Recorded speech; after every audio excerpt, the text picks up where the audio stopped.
David Hay could go stick his head in a jar. He had his opportunity. He had his opportunity, and he failed miserably. You know, he doesn't get any credit for knocking out Chisora. He won a fight. But nobody's going to say, wow, he belongs with Vladimir Klitschko or Vitaly Klitschko because he knocked out Chisora. I told Vladimir Klitschko and I told Jonathan Banks, I said that David Hay will knock out Chisora. They thought Chisora was going to beat David Hay. They thought Chisora, Jonathan Banks, and Vladimir Klitschko thought that Chisora would beat David Hay. And I told him in camp, I said, David is going to catch him coming in. He's going to knock him out. And it went just like I said it would. You know? I told him that, you know? I go back another thing. I go back to Shane Mosley versus Antonio Margarita. I told Jonathan Banks and Vladimir Klitschko about that fight. I said, Shane is going to beat him. I said, Shane's going to beat him by decision or he's going to stop him late. And it went just the way I said. You know? I knew Chisora was too wild for David Hay, that David Hay was going to punch between the holes. He was going to catch him, and when he did, he was going to get him out of there. Because David is a great puncher. But he doesn't take the best punch, but he is a great puncher. Well, what about his fight with Tyson Fury? It's 99% sure. Rumors are September 28th.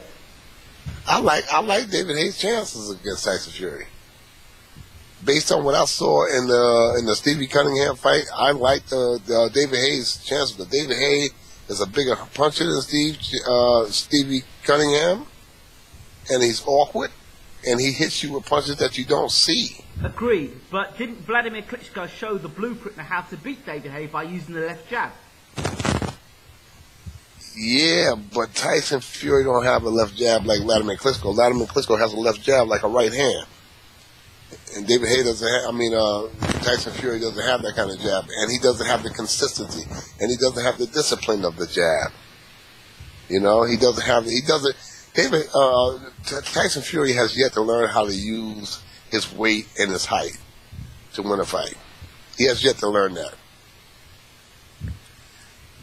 Tyson Fury is coming to the fight, in my opinion, you know, with his uncle, and it's like bringing a high school teacher to college with you, you know?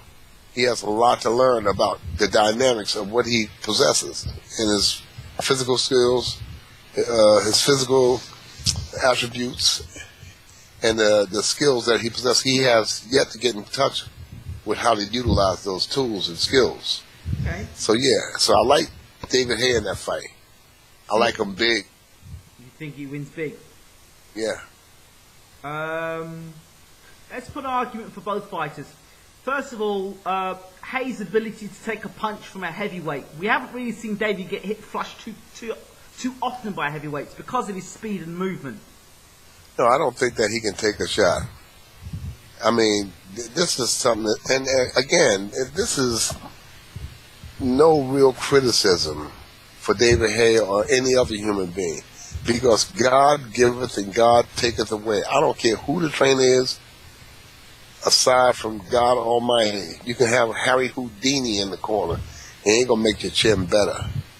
God give you a chin from birth, and if he don't give you a chin, then you don't have a chin. No trainer can make a fighter's chin better. The only thing a trainer can do is teach them how to protect that. Teach them how to protect it. Be slick, be smart enough to evade the big shots, you know. And David has that kind of style where he's able to avoid a lot of punches. You know, but David's style was very effective against Derek Chisora because he was around the same height. Against Valiev, he only really hurt Valiev in the late rounds. Leverage. Is David going to be able to get the same leverage in those shots, punching upwards against a guy who's now 6'9" and taller than Vladimir himself? Well, again, Tyson Fury doesn't fight 6'9". He fights like 6'7". He doesn't fight like a tall man. He exchanges with guys as though he were the little guy. You do that with David Hay, and the lights can go out very easily. But he won't have problems reaching him. He will not have problems reaching him.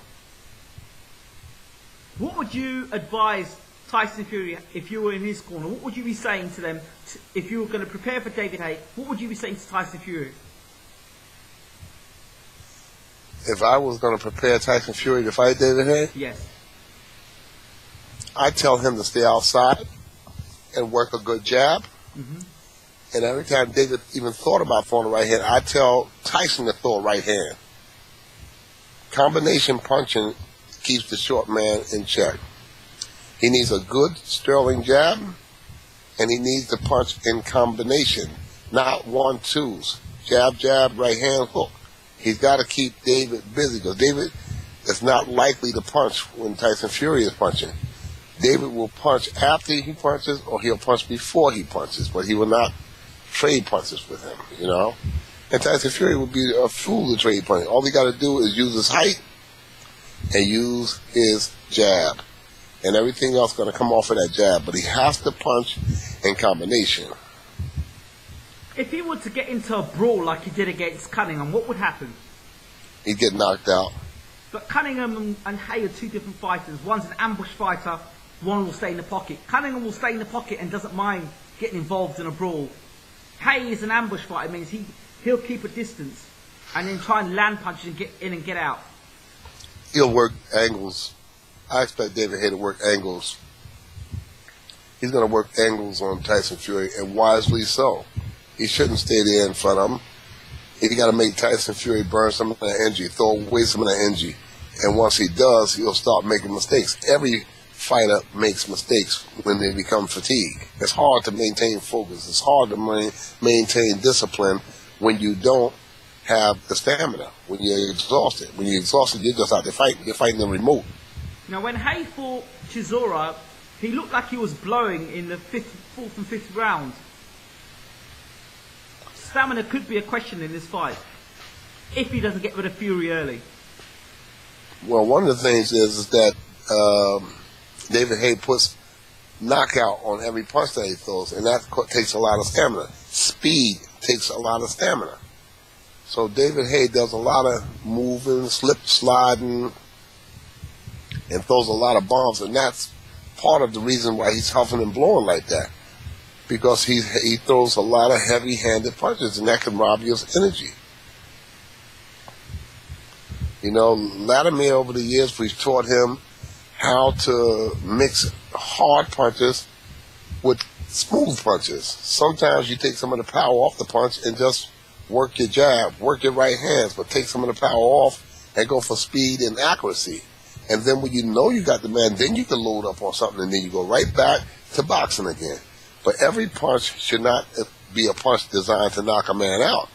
You got to use some punches as a setup to get to the big punches. And David Haye is out there throwing like he's in a bowling alley, you know, and he's going to get exhausted. It's going to tire you out. You know, he missed a lot of punches with Vladimir, and that's why he was dead going down the stretch. What was quite interesting for me is he did connect with Vladimir a few times. He said it was because of his toe, but he did hit Vladimir flush, and Vladimir really didn't go anywhere for a guy who's got a glass chin. No, Vladimir Klitschko is always in superb shape. He's not just going to go somewhere. I mean, you saw it the other night with Chad Dawson and Adonis Stevenson. If anybody is hit like that, like Adonis hit Chad, get knocked out. He's a heavy-handed guy. Vladimir Klitschko is a heavy-handed guy. David Haye is a heavy-handed guy. If you get clipped on the chin, hey, you can go. So there's no, like I said, there's no knock against a person that get hit by those big punches and go out. Okay. When Vladimir Klitschko hits you, you've got to go somewhere. You've got to do something. Okay, I'm going to mention another fight that is a potential, and it sounds like it might happen. Deontay Watt, the bronze bomber, Yeah. Wilder, against Manuel Shah. Your thoughts?